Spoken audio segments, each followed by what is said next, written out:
Hello ladies and gentlemen, and welcome to the Tundra Dude 34 YouTube channel. I hope you're having a great day. Today, our objective is very simple. We are going to talk about interior cabin space for you, the driver, and the passengers. I have yet to try to fit into the back seat. You will see that today. But also, some of the questions have been not just about the back seat of this SR5 Double Cab TRD Off-Road 2023 model year, but it's been about the space up front here. Is it any different than the Crew Max? So we're gonna go over all that, and then I'm gonna try to shove myself back there and see if you have rear passengers, is this something you wanna buy, or should you just go Crew Max? But let's start with the driver compartment. And before we look ahead and see how it is down here with the leg and hips, I just wanna say, seats, very comfortable, bolstering, very good. It really does keep you in place, a lot better than the old seats out there. Huge fan of these seats, especially on long rides. The new generation Tundra seats do a very good job. They're nice and comfortable. Doesn't feel like you need to have a big stretch after a long ride. I know that from the TRD Pro and taking some trips with that.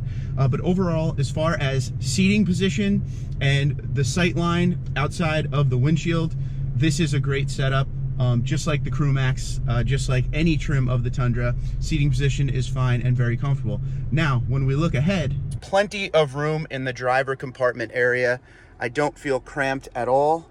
As you can see, you're completely separated from the passenger because of the center console, but in no way, shape, or form does it feel, you know, tighter than the Crew Max or uncomfortable in any way, shape, or form. One thing I did learn coming down from the TRD Pro to the SR5 is a lot of the soft touch surfaces have gone away, and there's a lot more plastic. A lot of people were complaining about a lot of plastic in the new generation Tundra, and in the Pro, all of this here is soft touch.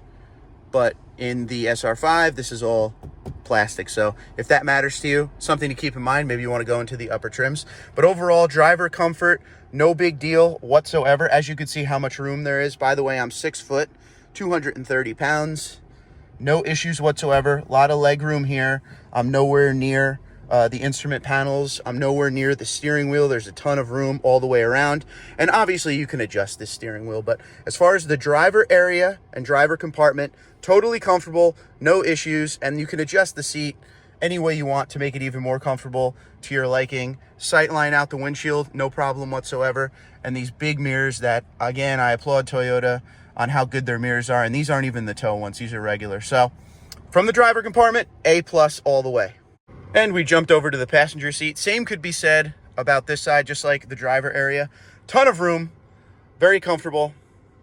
As you can see, you get a little tray here that's not in the upper trim, so you could put your phone, your wallet, whatever you want here.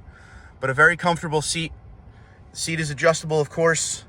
Grab handle to get up and in. This truck doesn't have side steps on it. But overall, seating position in the front of the truck, just like the Crew Max. There really is no difference. If you're thinking headroom, headroom is great too. I'm nowhere near it. No problem whatsoever there. So just a great front seat experience regardless of cab you get. Okay, we're about to attempt to hop into the back seat here, but I wanted to give you a shot of just what it looks like. Now, as far as me getting in behind how I like my driver's seat, that's gonna be impossible. So what would have to happen for me at my height, I'd have to push this seat fairly far forward to be able to fit in here nicely. I want to show you where the seat is. There's still room for a passenger up front. It's not like I pushed it all the way to the front, but I had to bring this one up a little bit further than that one, if you could see the difference there, just to be able to potentially, I say potentially, fit into this. I'll tell you one thing that's a little bit tight, and I didn't realize it until right now, is this area where the door opens. This gets very tight. It kind of feels like a Jeep Wrangler. In the Unlimited Jeep Wranglers, I always felt like that back door cutout in the cab was always a little tight to get in, but we're gonna get in this in one sec.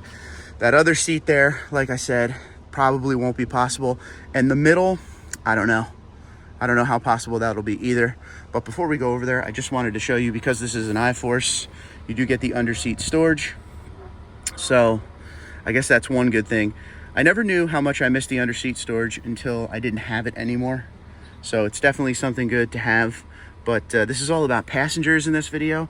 So let's see not only how comfortable it is to sit back here, but how is the headroom. I could tell you right now, I think the center will be a problem at my height. But enough talking, let's get it done.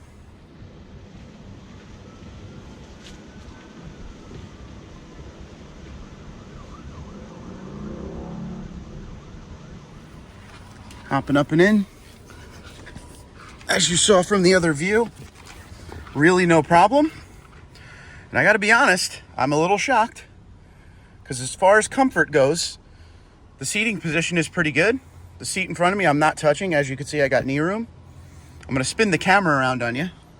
I don't know how good it'll pick it up, but headroom, no problem whatsoever. And I don't even have my hat all the way down. Ton of headroom. Feels like there's more headroom than in the Crew Max. I could be totally wrong. But overall seating position is comfortable. I have no issue. Shut the door. This can be done. The back seat can be done. Let me flip you back around this way. It doesn't feel tight at all.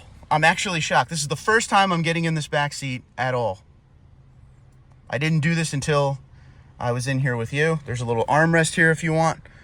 But no, it doesn't feel uncomfortable. Got the little drink holders here. Little storage down there. There looks like to be a plug for a phone charger.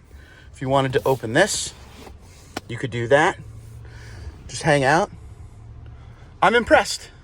So to answer your question about the double cab, if you have a front seat passenger that isn't super tall, now I'm going to get into this front seat again to see how I could sit up there with the seat set up like this back here. This really isn't bad though. A lot better than I thought it was. So if I had to be a passenger back here every single day, I could do it no problem with this setup.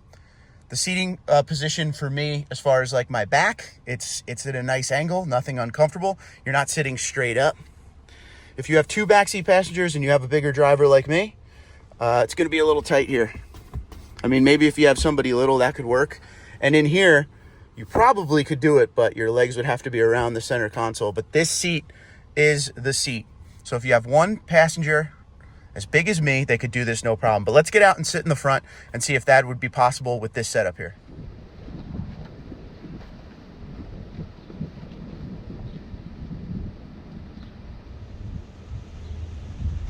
Well, it's a day of shock, ladies and gentlemen. I still can fit up here. Don't get me wrong. It's not the seating position I would like because I am pretty close, but it still is doable. And that's with a big passenger like me in the rear. I could even bring this seat back a little bit and still be comfortable in the back seat. Something to keep in mind.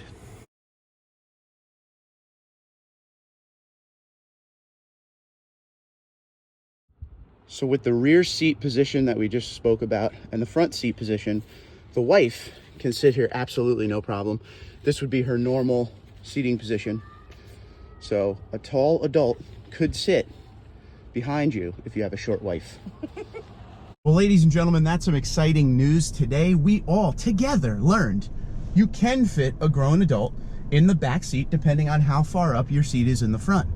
And I thought originally the seat in the front would have to be way far up, but it still is doable. So the possibilities are there.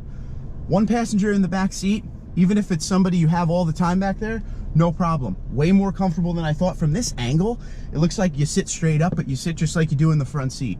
The reason this is important is because for potential buyers out there, this could save you money because double cabs are obviously quite a bit cheaper than Crew Maxes depending on how you get them set up. So I hope this helps you. I'm very happy to report it is humanly possible. I can take this to a NASCAR race and have a friend sit back there, no problem. Now, once again, behind me, if I had two passengers, that would be a problem because even someone very small, it would be very tough to get them back here. I'd have to get them in the middle and I would still have to move my seat up a little bit to drive, which, to be honest with you, I drive fairly far back from the pedals, so I could do it, but I do like to drive comfortably.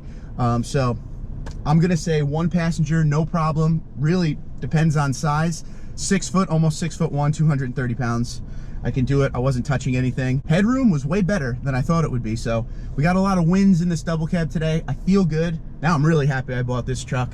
Absolutely in love with it still. And the double cab is still functional. Is it as functional as the double cab of last generation? There's not as much space in the back, but this can be done. So it all depends on your wants and needs. I hope this helped you. Let me know what you think in the comments below. What's your thoughts? You can have a permanent third passenger back there. Can't wait to hear what you guys have to say. Till next time, Twitter, Instagram, LinkedIn, Facebook, TundraDude34, TundraDude34@gmail.com. You guys have a great day. Be safe, be well, and get out there and look for your new double cab Toyota Tundra.